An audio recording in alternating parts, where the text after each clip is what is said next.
大家好，我是琪琪，今天我们一起继续做早餐，10分钟就可以完成的2种吐司，准备好迎接热量炸弹的暴击了吗？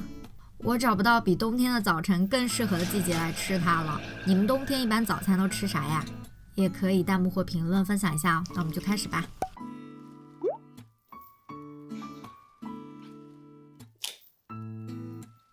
孩子们都超爱的奶酪棒，然后呢，就是把它放在吐司上。如果你觉得多的话，也可以把它对半切开，放2个都是可以的。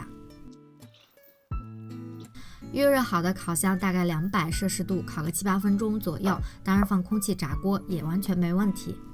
之后就筛上糖粉，然后就是纵享丝滑的瞬间了。总之，我觉得这种场景就是超治愈的。你们如果也觉得的话，就扣个1哈。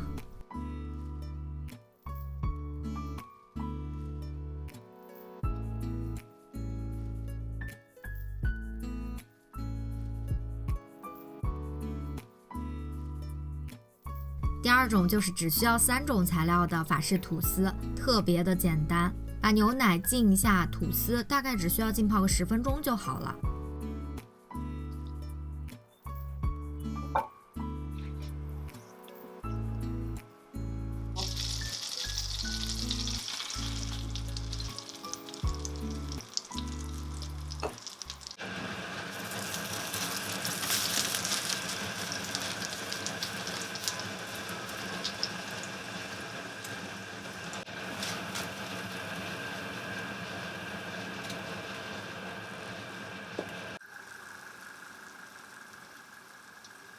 你们喜欢在法式吐司上撒蜂蜜炼乳还是枫糖浆呀？反正我没吃过这么柔软的法式吐司，你们也试试吧。